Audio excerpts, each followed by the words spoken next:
কাঁচের মতো স্বচ্ছ এই পাঁপড়গুলো দেখতে যেমন হয় খেতেও হয় তেমন। আর বানানো তো একদম সোজা, খুব সাধারণভাবে বানানো যায়। না আছে কোনো বাড়তি ঝামেলা, না আছে কোনো পরিশ্রম। যে একবার দেখবি অনায়াসে বানাতে পারবে। আর যদি এই রং বেরঙের পাঁপড়গুলো বাচ্চাদের দেওয়া যায়, এরা তো আনন্দে আত্মহারা হয়ে যাবে। প্রথমে 1 কাপ সাবুদানা নিয়ে নিলাম। এটা কিন্তু ছোটো দানার সাবুদানাটা আমি নিয়েছি। এটা ছোট কিংবা বড় যে দানাই নেন না কেন পারফেক্টভাবে বানাতে পারবেন। এবার মিক্সার গ্রাইন্ডারে দিয়ে এটাকে ভেঙে নিতে হবে। খুব একটা মিহি পেস্ট করব না, আটার মতো একটু কিন্তু দানা দানা থাকবে। দেখে কিন্তু বুঝে নিতে হবে, সুজি ভাঙলে যেরকম একটু দানা দানা হয় সেরকম। এবার আমি একটা কড়াইতে দিয়ে দিলাম। যেহেতু এই কড়াইতেই তৈরি করব, একবারেই এখানে দিয়ে দিচ্ছি।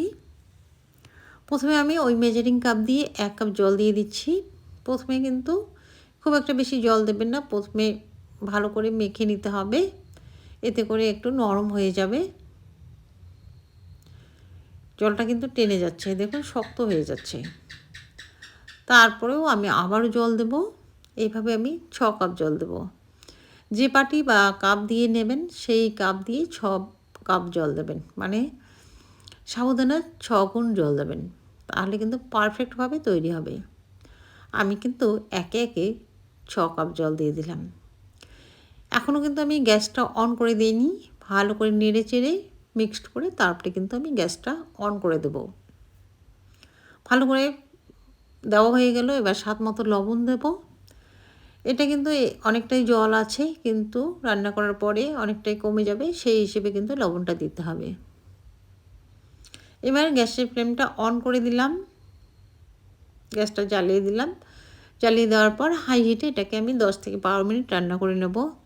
দেখবেন সুন্দর ট্রান্সপারেন্ট হয়ে যাবে আস্তে আস্তে। এভাবে কিন্তু অনবরত নাড়তে হবে, থেমে থাকা যাবে না, নাহলে কিন্তু নিচে লেগে যাবে।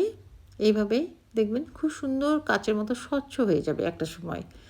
দেখে কিন্তু বুঝতে পারছেন এটা ট্রান্সপারেন্ট হয়ে যাচ্ছে। তাই অনবরত খুন্তিটা নাড়তেই থাকবেন। একদম কিন্তু কালারটা চেঞ্জ হয়ে গেছে। আমি ঘনত্বটা দেখিয়ে দিচ্ছি কীরকম, একদম দেখে বুঝতে পারছেন। ঠান্ডা হয়ে গেলে কিন্তু আবারও ঘন হয়ে যাবে। এবার নামিয়ে একটু ঠান্ডা করে নেব। ঠান্ডা করে নিয়ে খুব একটা বেশি ঠান্ডা করব না, মিডিয়াম ঠান্ডা করে একটা বাটিতে ঢেলে নেব। আমি আলাদা আলাদা 3টে বাটিতেই ঢেলে নিচ্ছি। ভিডিওটা প্রথম থেকে শেষ পর্যন্ত দেখবেন, তাহলে বুঝতে পারবেন এটা বানানো কতটা সোজা। এখানে আমি 2টো বাটিতে ফুড কালার দিয়ে দেব। যেহেতু আমি 3টে কালার তৈরি করব, একটা সাদাই থাকবে আর 2টোতে ফুড কালার দিয়ে দিচ্ছি। এই ফুড কালার কিন্তু অপশনাল, চাইলে দিতে পারেন, নাহলে কিন্তু সাদাই বানাতে পারেন। তবে দেখা সৌন্দর্যের জন্য আমি কালারগুলো দিয়ে দিচ্ছি। আপনারা যদি না চান দেবেন না। আমি 2টো কালার দিয়ে দিলাম, একটা অরেঞ্জ আর একটা গ্রিন, আর একটা সাদাই থাকবে। আরও যদি অন্যান্য কালার দিতে চান দিতে পারেন, আলাদা বাটিতে করে নিয়ে। এবার আমি এখানে একটা সরিষার তেলের প্যাকেট নিয়েছি। যে কোনো এরকম মোটা প্যাকেট নিতে পারেন। আমি প্যাকেটটা ধুয়ে নিয়েছি, তারপরে একটু ছিদ্র করে নিলাম, একটু কেটে নিলাম, নিয়ে একটা গ্লাসের মধ্যে দিয়ে তারপর আমি এটাতে ভরিয়ে নেব। গ্লাসের মধ্যে দিয়ে সুন্দরভাবে কিন্তু ভরানো যায়, নাহলে কিন্তু হাতে লেগে যায়, যেহেতু একটু আঠালো। প্রথমে আমি সাদাটা দিয়ে দিচ্ছি, যেহেতু পরেরগুলো কালার করা আছে, সাদাটা দিলে কোনো অসুবিধা হবে না, এই প্যাকেটেই কিন্তু দেওয়া যাবে। আর যদি আলাদা আলাদা প্যাকেট দিতে চান দেবেন। এইভাবে কিন্তু ছোট ছোট বৃষ্টির ফোঁটার মতো দিয়ে দিতে পারবেন। দেখুন কি সুন্দর স্বচ্ছ একদম মতি পাঁপড়, একদম মতির মতো, তাই এটাকে বলা হয় মতি পাঁপড়। এটাই খুব সুন্দরভাবে দেওয়া যায়। আর একটা কথা বলি, আমি কিন্তু এটা রাত্রিবেলা তৈরি করছি, ডাইনিং টেবিলের উপর ফ্যানের নিচে দিয়েছি।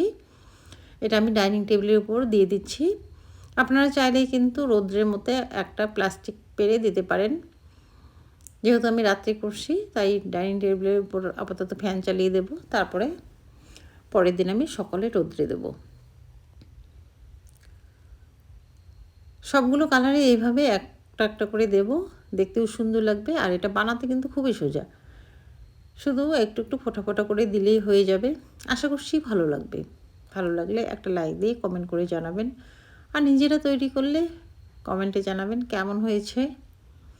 যারা ফেসবুক থেকে দেখবেন পেজটি ফলো করে রাখবেন, আর যারা ইউটিউব থেকে দেখবেন চ্যানেলটি সাবস্ক্রাইব করে অনুরোধ থাকলো। আমার কিন্তু দুটো কালার দেওয়া হয়ে গেছে, এবার অরেঞ্জটা দিয়ে দিচ্ছি। এরকম রং বেরঙের পাঁপড় যদি বাচ্চারা পায় তাহলে কিন্তু ওরা খুব খুশি হয়, খুব মজা করে খায়।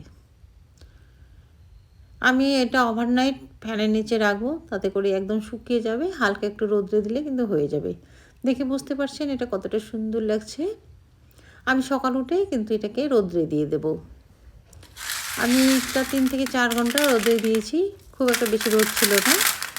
তারপরে খুব সুন্দর কিন্তু শুকিয়ে একদম স্বচ্ছ হয়ে গেছে। দেখে বুঝতে পারছেন অবস্থাও কিন্তু খুব সুন্দর।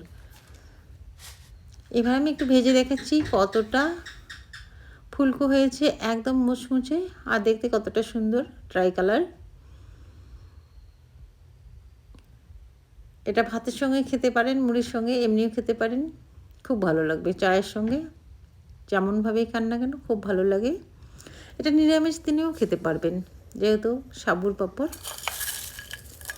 এটা কিন্তু ভেঙে দেখাচ্ছি কতটা মুচমুচে হয়েছে, আর শব্দ শুনে বুঝতে পারছেন এটা কতটা মুচমুচে।